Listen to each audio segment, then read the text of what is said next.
नमस्ते मास्टर्स। आप सभी का ट्राई मेडिटेशन सीरीज में स्वागत है। आज हम द डिवाइन रोमांस जो किताब है, श्री श्री परमहंस योगानंद जी ने ये किताब लिखी है। उनकी टीचिंग्स इस किताब में लिखी हुई है। हम सब जानते हैं श्री श्री परमहंस योगानंद जी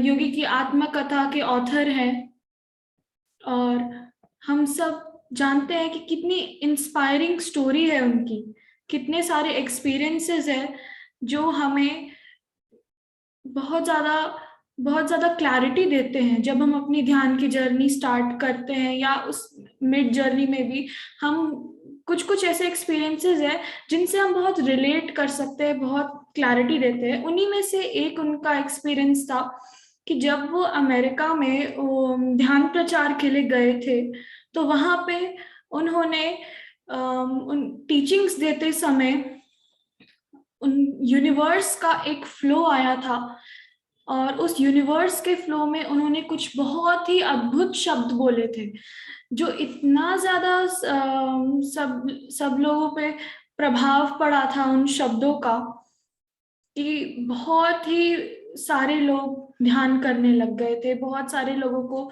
ज्ञान मिला था। वो हमेशा से हमारे अंदर एक क्यूरोसिटी रहती है कि उन्होंने ऐसे कौन से ज्ञान के शब्द बोले, ऐसे कौन से अद्भुत शब्द बोले।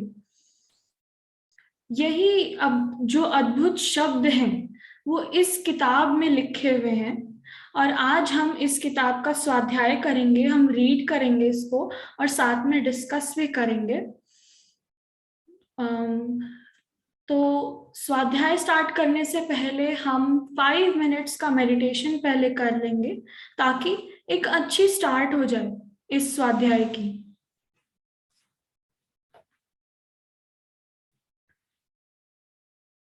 एक सुखमय आसन में बैठ जाएं। अपने दोनों हाथों को जोड़कर अपनी सारी उंगलियों को फंसा लें और अपनी आंखों को बंद कर लें। आप किसी भी आसन में बैठ सकते हैं, बस इस बात का ध्यान रखिए कि आप एक आरामदायक स्थिति में हैं। कहीं पर भी किसी भी प्रकार का तनाव नहीं है, बिल्कुल स्थिर।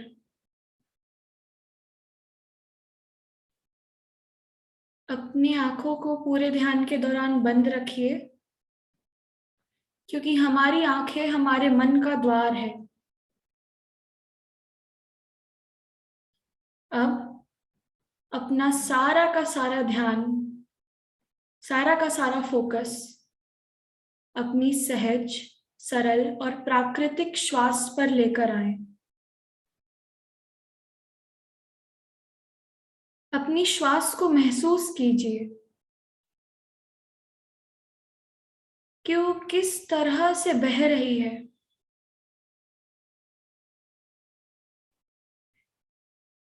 आती हुई श्वास और जाती हुई श्वास, बस उस श्वास की हर एक मूवमेंट को फील कीजिए।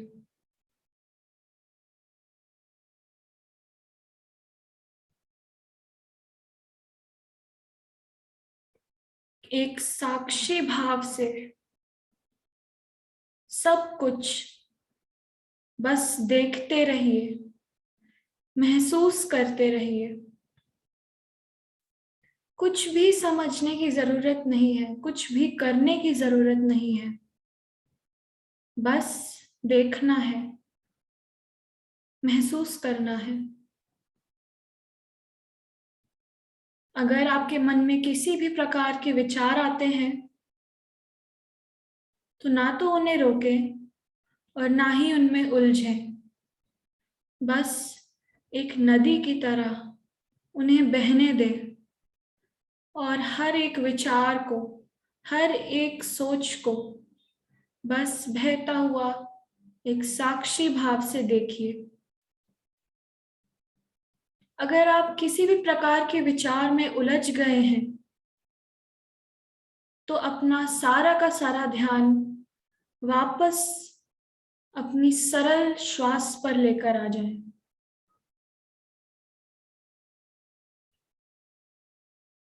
बस कुछ नहीं करना है, महसूस करते रहिए। अपने अंदर के आनंद को महसूस कीजिए, शांति को महसूस कीजिए, खालीपन को महसूस कीजिए और उस खालीपन में छिपे हुए सुख को महसूस कीजिए। एक ऐसा सुख जो अनंत है,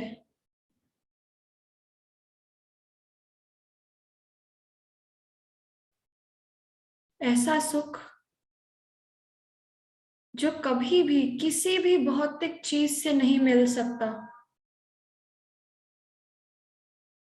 सब कुछ बस महसूस करते जाइए।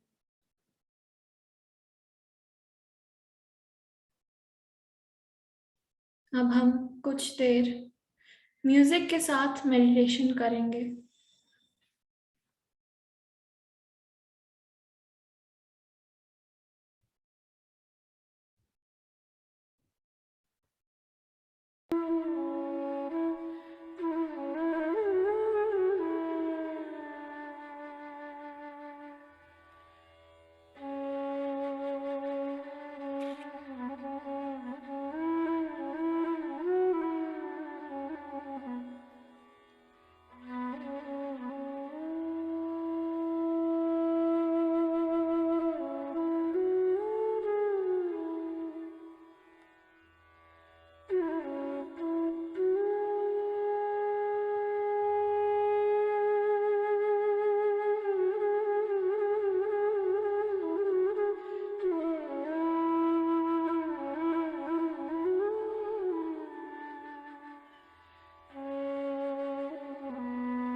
Last 10 seconds, Masters. धीरे धीरे अपने दोनों हाथों को अपनी आंखों पर रखते हुए, अपने हाथों को देखते हुए अपनी आंखें खोले और इस भौतिक चैतन्य में वापस आए। Thank you, thanks a lot, बहुत बहुत थैंक यू। तो ये जो बुक है the divine romance. Yogananda ji ने जो स्पीच दी थी अमेरिका में, उस स्पीच को सिंप्लीफाई करके पैराग्राफ्स में लिखा है, ताकि हर एक टॉपिक को हम और अच्छे से समझ सके।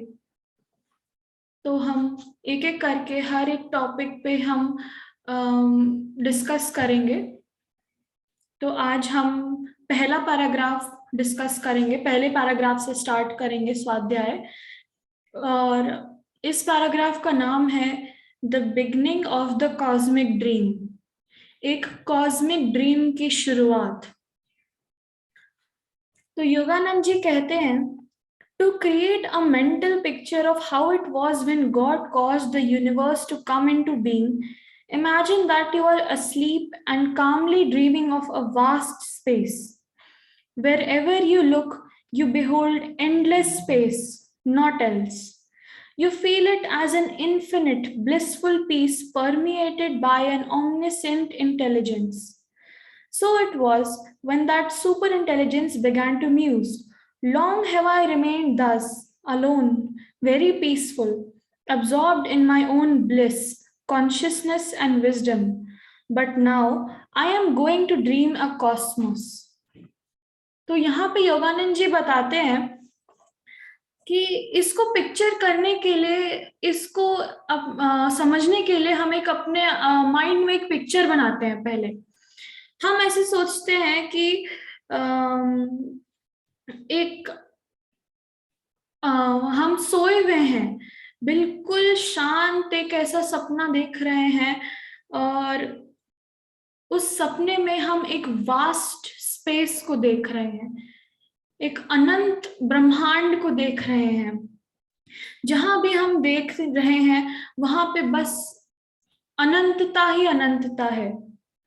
एक अनंत शांति का महसूस आपको हो रहा है, एक अनंत पीस महसूस हो रहा है, ब्लिस महसूस हो रहा है। और ये इस पूरे ब्रह्मांड में एक सुपर इंटेलिजेंस फैली हुई है। उस सुपर इंटेलिजेंस को हम गॉड के जैसे एड्रेस करेंगे, तो वो पूरे ब्रह्मांड में फैले हुए हैं। और वो एक दिन अचानक से सोचते हैं कि मैं बहुत टाइम से, अनंत टाइम से मैं अकेले हूं, इसी शांति में, इसी ब्लिस में, इसी अनंतता में। बहुत शांति है यहाँ पे। हमेशा मैं इसी विजडम में, अपनी ही कॉन्शियसनेस में मैं हमेशा डूबा रहता हूं। मैं अब अपना एक ब्रह्मांड बनाऊंगा, एक नया कॉस्मोस बनाऊंगा। और कैसे? अपने सपने में। अब मैं अपने सपने में एक नया कॉस्मोस बनाऊंगा। वही उन्होंने लाइन बोली कि but now I am going to dream a cosmos. Then this divine intelligence, which is spirit, began to create, consciously willing his ideas into being as dream manifestations. तो इसी सुपर इंटेलिजेंस ने अब create करना start किया, उन्होंने dream करना start किया। और इसी सुपर इंटेलिजेंस को हम एड्रेस कर रहे हैं एज स्पिरिट या फिर गॉड। तो इस स्पिरिट ने, इस डिवाइन इंटेलिजेंस ने अब ड्रीम करना स्टार्ट किया कि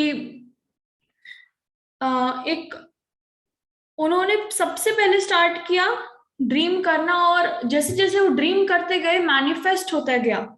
He divided his consciousness, differentiating his power from his absolute nature. तो सबसे पहले उन्होंने ड्रीम किया कि अपने कॉन्शियसनेस को उन्होंने डिवाइड कर दिया।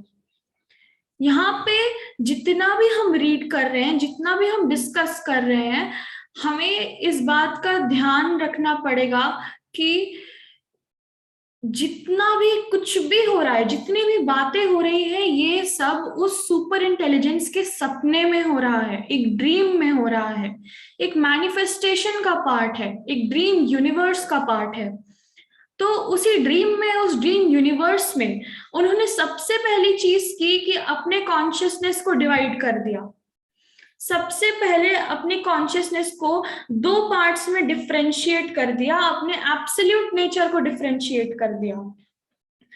His consciousness thus became separated into his unmanifest nature as vibrationless spirit and his manifest nature as cosmic energy, consisting of infinite numbers of different vibratory perceptions or process of his thoughts.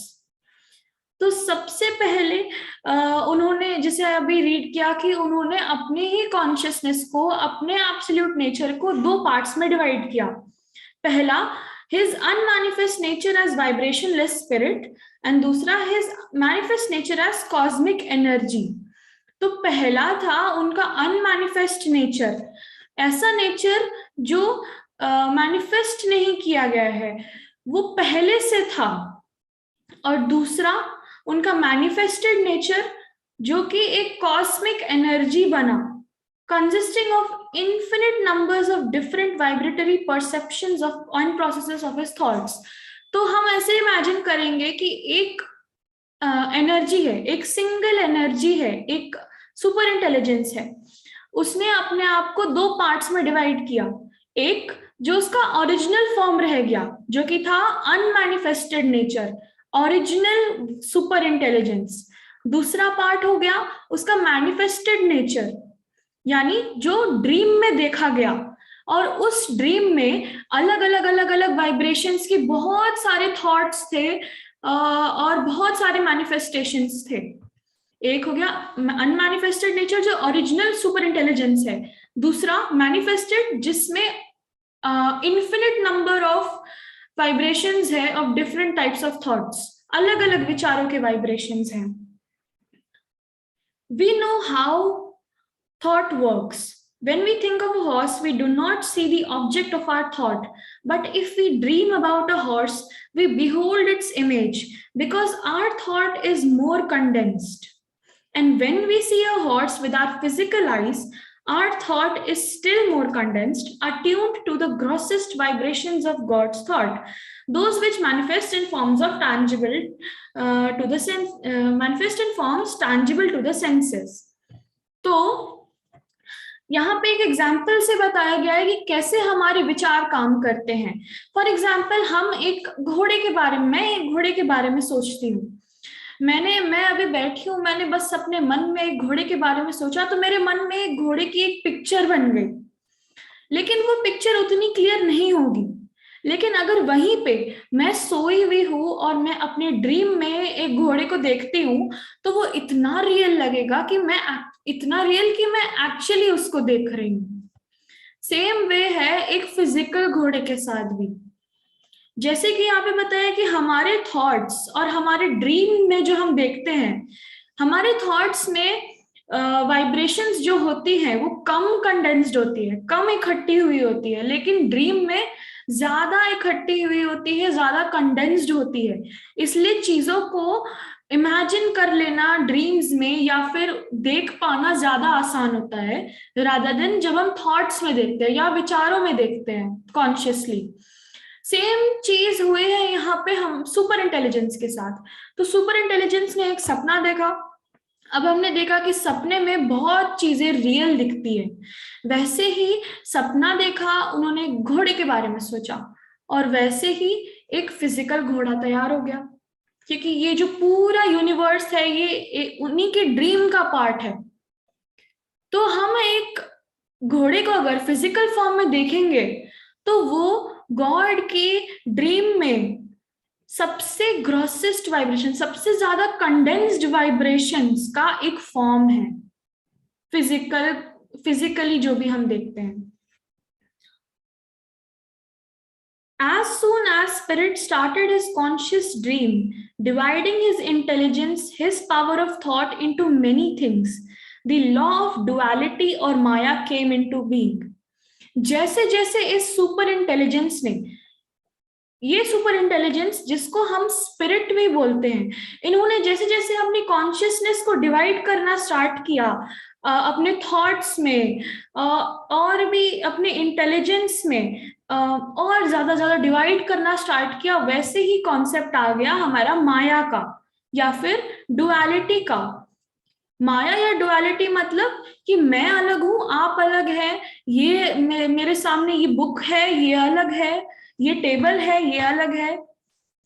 एक oneness का भाव चला गया, delusion आ गया, माया आ गई। माया को हम delusion भी बोलते हैं।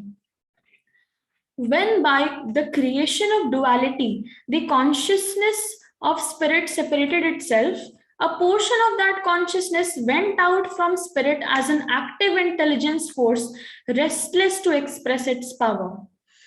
जैसे ही ये क्रिएशन हुआ डुअलिटी का, वैसे ही उस स्पिरिट में से, वो जो सुपर इंटेलिजेंस है, उसमें से एक पार्ट सेपरेट हुआ, और वो पार्ट इतना ज्यादा रेस्टलेस हो गया अपने आप को एक्सप्रेस करने के लिए। जैसे ही ये डुअलिटी का कंसेप्ट आया, उसी स्पिरिट की कॉन्शियसनेस में से एक पार्ट निकला, सेपरेट हो गया, उससे डिवाइड होके सेपरेट हो गया, और वो पार्ट बिल्कुल रेस्टलेस हो गया अपने आप को एक्सप्रेस करने के लिए, अपने आप वो क्या है उसको बताने के लिए। We have many illustrations of this in nature. When a maple seed is put into fertile soil, it begins to germinate, growing and spreading until it assumes the form of a mighty tree. So when the seed of God's consciousness was planted in the soil of activity by His will, it sprouted into a vast creation. तो उन्होंने इसी creation को, इसी manifestation को एक simple example से बताया है कि जैसे हम किसी बीज को हम प्लांट करते हैं और वो उग के एक ट्री बन जाता है। यहाँ पे उन्होंने एग्जाम्पल लिया मेपल ट्री का। तो अगर हम मेपल ट्री का बीज को फर्टाइल सॉइल में डालेंगे तो वो एक बहुत ही बड़ा और घना पेड़ बनेगा। वैसे ही हम जब गॉड की कॉन्शियसनेस को, उस सुपर इंटेलिजेंस की कॉन्शियसनेस को हम एक्टिविटी के सॉइल में हम जब उसको प्लांट करेंगे तो और उसको और ज्यादा जैसे मैन्योर देंगे और ज्यादा उसको फर्टिलाइजर देंगे ऑफ गॉड्स विल, गॉड की विल का जब हम उसमें फर्टिलाइजर डालेंगे तो वो क्रिएशन के फॉर्म में एक मैजेस्टिक ट्री, एक बहुत ही घना पेड़ बन के निकलेगा। गॉड की कॉन्शियसनेस एक सीड के फॉर्म में एक्टिविटी, सॉइल को हम यहाँ एक्टिविटी के साथ एसोसिएट कर रहे हैं। एक्टिविटी के सॉइल में गॉड की विल के साथ एक क्रिएशन के घने पेड़ में उगाया गया है। But it must be remembered that God is dreaming it all, that this cosmic creation is nothing more than a dream condensation of God's thoughts. तो यहाँ पे उन्होंने बोला कि हमेशा हमें याद रखना चाहिए कि जितना भी है सब कुछ गॉड का ड्रीम है। सब कुछ अभी तक जो सुपर इंटेलिजेंस है वो सपना ही देखते आ रही है। और कॉस्मिक क्रिएशन जो ये हुआ है, ये जो ब्रह्मांड बना है, ये कुछ भी नहीं है, बस उनकी ड्रीम में थॉट्स का कंडेंसेशन है। सारे थॉट्स इकट्ठा हुए हैं और ये कॉस्मोस बनाया है, ये ब्रह्मांड बनाया है, सब कुछ क्रिएट हुआ है। The first differentiation of spirit was the manifestation of pure thought. सबसे पहला डिफरेंशिएशन जो उस सुपर इंटेलिजेंस का हुआ, जो सबसे पहली बार डुअलिटी का कंसेप्ट आया, तभी सबसे पहला मैनिफेस्टेशन हुआ था एक प्योर थॉट का। Then projected out the thought seed of his consciousness came light, cosmic light. उसके बाद उनके ही थॉट, उनके ही कॉन्शियसनेस का एक थॉट सीड आया, एक विचारों का बीज आया, फिर लाइट आई, cosmic light. Consciousness and light are the same except that light is of greater density. यहाँ पे बताया है कि कॉन्शियसनेस और लाइट जो है वो सेम है, सेम कंसेप्ट, सेम चीज है, बस डिफरेंस इतना है कि लाइट जो है वो ज्यादा डेंस होती है, कॉन्शियसनेस के कंपैरिजन में। ज्यादा वो मुझे डेंस का नहीं आ रहा है हिंदी में अभी। सो होती वो सेम चीजें हैं।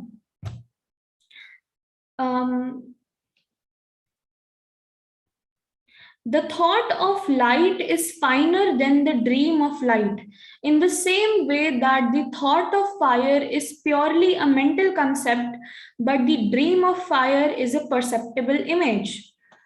तो यहाँ पे बोल रहे हैं कि योगानंद जी बता रहे हैं कि the thought of light is finer than the dream of light. जो थॉट होता है, थॉट ऑफ लाइट, जैसे हमने पहले भी इसमें स्टार्टिंग में रीड किया कि किसी भी कोई भी चीज जो होती है, जैसे मैंने घोड़े के बारे में सोचा, सिर्फ थॉट लाया, तो मुझे थोड़ा सा एक इमेज बनेगी, लेकिन उतनी क्लियर इमेज नहीं बनेगी। लेकिन अगर मैं सपना देखूं तो वो एक बहुत ही रियल इमेज में फॉर्म कर पाऊंगी, उसके हर एक चीज को, कैरेक्टरिस्टिक को, हर एक फीचर को मैं इमेजिन कर पाऊंगी। सेम वे होता है कि जो थॉट ऑफ लाइट है वो ड्रीम ऑफ लाइट से कम डेंस होता है, ज्यादा फाइन होता है।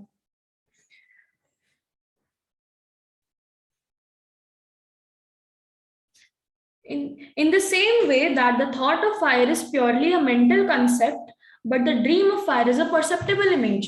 उन्होंने यहाँ पे एक और सिमिलर एग्जाम्पल दिया कि सेम वे अगर मैं आग के बारे में सोचूं और मैं आग के बारे में सपना देखूं, तो मैं सपने में उसको ज्यादा अच्छी तरह से इमेजिन कर पाऊंगी, ज्यादा अच्छी तरह से देख पाऊंगी, एक इमेज बन पाएगी मेरे अंदर, एक स्पष्ट इमेज बन पाएगी।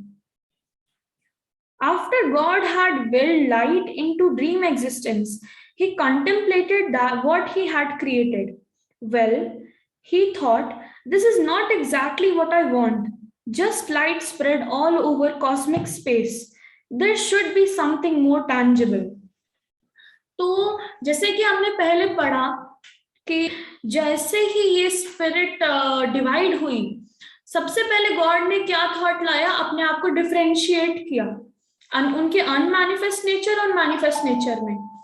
तो जैसे ही ये डिफरेंशिएशन आया, उसके बाद कॉस्मिक लाइट हर जगह फैल गई, हर जगह।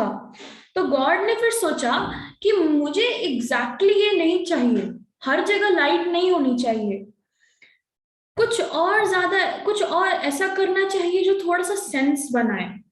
So he empowered that dream cosmic light to become definite forms. So now here again, do not forget the word dream in connection with creation. If you take away the dream concept, you will find this creation hopelessly mystifying.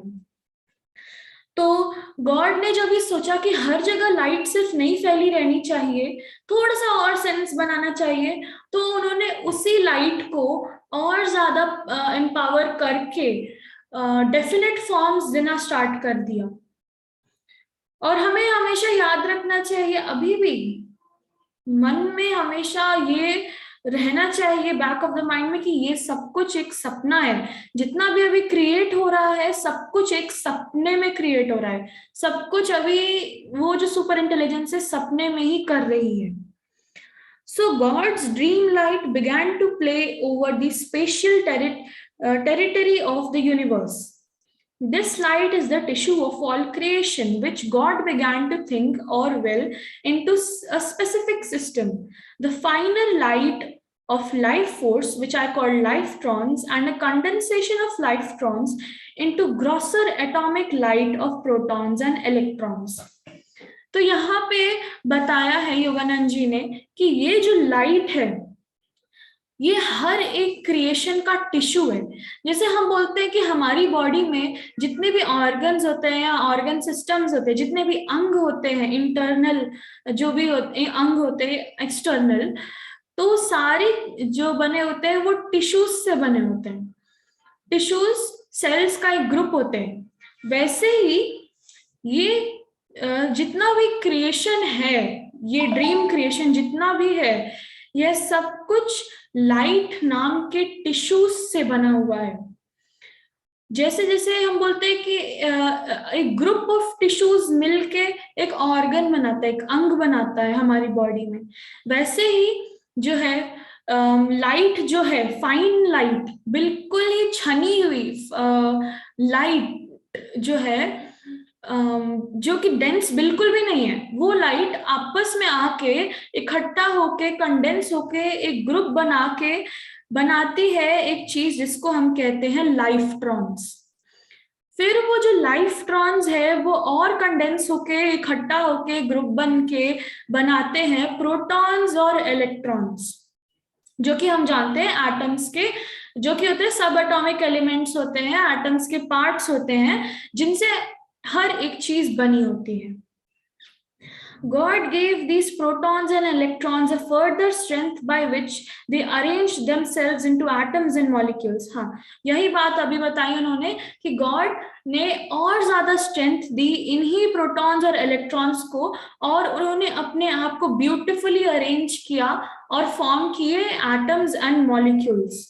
हमें याद रखना पड़ेगा कि ये सब कुछ सपने में हो रहा है। सपने में लाइट फॉर्म हुई, सपने में डिफरेंशिएट हुआ, सपने में लाइट फॉर्म हुई, सपने में लाइफ्ट्रॉन्स फॉर्म हुए, और सपने में ही अभी प्रोटॉन्स और इलेक्ट्रॉन्स भी फॉर्म हुए हैं। सब कुछ एक सपना है। With his still stronger thought, he caused the atoms and molecules to condense into gases, heat, liquids, and solids, all creation of his thoughts.